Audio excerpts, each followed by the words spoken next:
Siapa dia? Umat lingkungan Stefanus harusnya sudah kenal ya. Ya, apalagi ini perayaan ulang tahun ke 44 harusnya sudah kenal. Tidak hanya kenal Romo Naring saja, karena namanya Stefanus Sunaring kan. Ya. Tapi kenal ini Santo Stefanus ini siapa dia? Ya? Martir yang pertama. Terus apalagi Bu? Martir yang dirajam. Martir yang dirajam. Seperti apa itu dirajam itu? Jadi lemparin batu. Lemparin batu ya. Sampai mati. Sampai mati. Pernah dilempari batu? Batu kertas ya. Untuk membayangkan ya bagaimana dia harus mengalami penderitaan yang luar biasa. Jadi rajam itu termasuk hukuman yang selain hukuman mati di kayu salib yang diperuntukkan bagi orang-orang yang membangkang atau yang melakukan dosa berat pada waktu itu. Dan bisa kita bayangkan dia tanpa memberikan perlawanan menerima penderitaan itu, dan dia mengatakan, ya Tuhan, terimalah rohku, mendoakan orang-orang yang melempari dia juga. Saudara-saudari yang terkasih, ini adalah salah satu bentuk kesaksian gereja yang juga harus kita miliki sebagai orang Katolik ya. Kita ini sebagai orang Katolik harus bisa menjadi pribadi yang mampu memberi kesaksian iman. Bentuk-bentuk kesaksian iman yang bisa kita wujudkan dalam penghayatan iman kita antara lain sudah biasa kita lakukan dalam liturgia ya. Liturgia dalam perayaan Ekaristi ya. Di mana kita dalam perayaan itu berusaha untuk menguduskan diri kita, karena kita ini adalah orang-orang yang berdosa. Menguduskan dalam perayaan liturgi itu. Kemudian apalagi? Ada 5 kalau tidak salah ya. Yang berikutnya kerigma. Apa itu? Kerigma pewartaan. Jadi kita mewartakan kabar baik lewat kata-kata, lewat tindakan, ya. Itu adalah kerigma, bentuk kesaksian iman. Nah, bagaimana kita bisa melihat, bisa cek mulut kita ini mewartakan apa?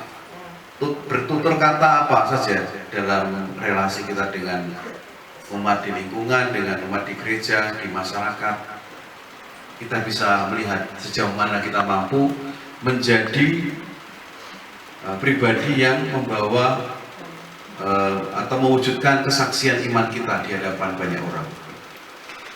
Lalu kemudian yang berikutnya adalah setelah liturgia, kerigma, lalu apa lagi? Koinonia. Nah, pinter ini, calon frater beneran ya. Persekutuan. Nah, oh beragama ya? Iya. Berarti saya mengajari guru agama ini.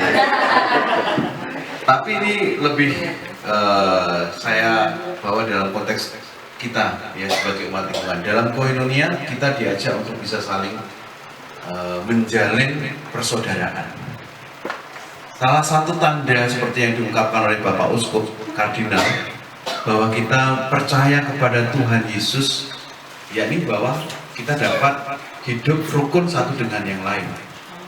Ketika kita percaya kepada Tuhan Yesus, ketika kita mengaku bahwa kita ini percaya kepada Tuhan, tetapi ternyata hidup kita masih bermusuhan dengan yang lain, berarti kita sebenarnya belum percaya kepada Tuhan.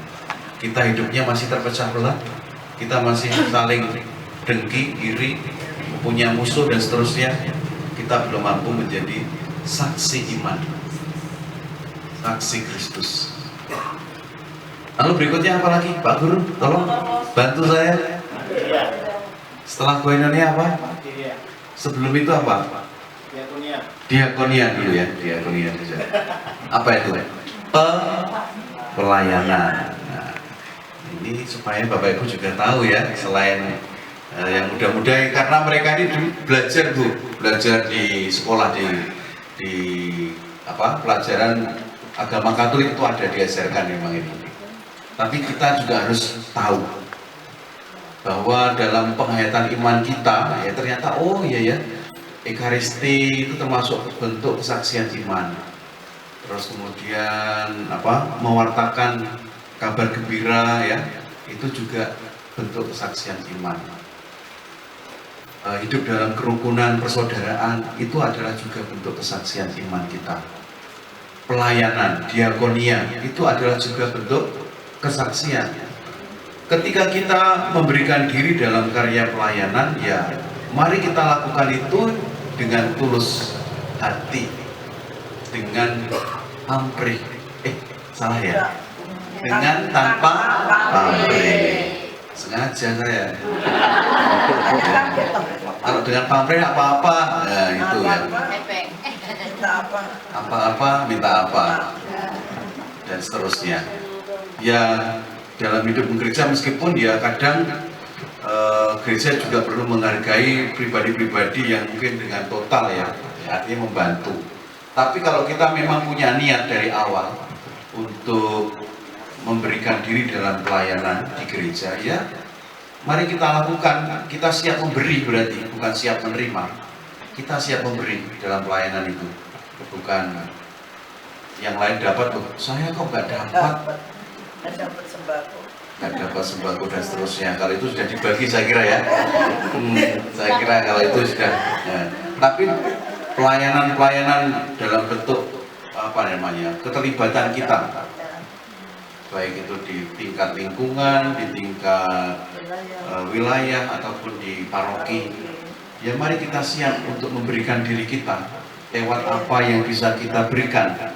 Bukan hanya sekedar soal materi ya, tetapi waktu, pikiran, perhatian, tenaga, itu semua bisa kita berikan. Yang terakhir, martiria, tadi sudah disebut oleh Bapak Frater Carlos. Martiria, yaitu antara lain menjadi martir ya, berarti dia bertahan dalam iman, menjadi saksi Kristus sampai penghabisan sampai dirinya sendiri diberikan seutuhnya kepada Tuhan. Martiria, tentu ini juga menjadi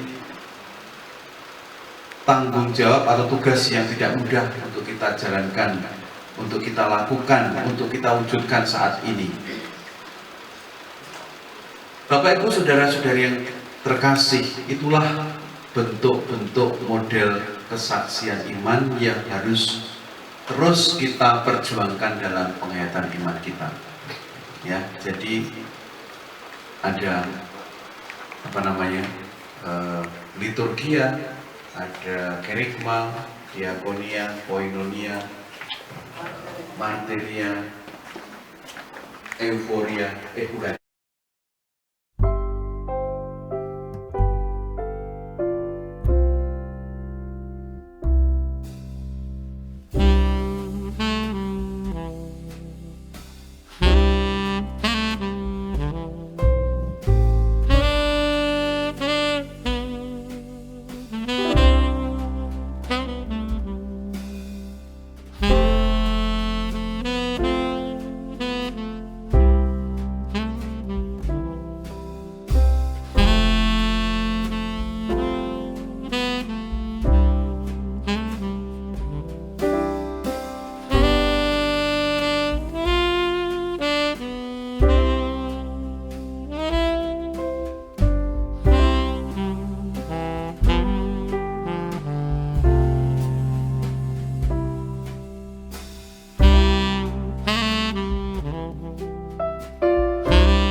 Tadi harus dikipas-kipas ya, dikipas-kipas.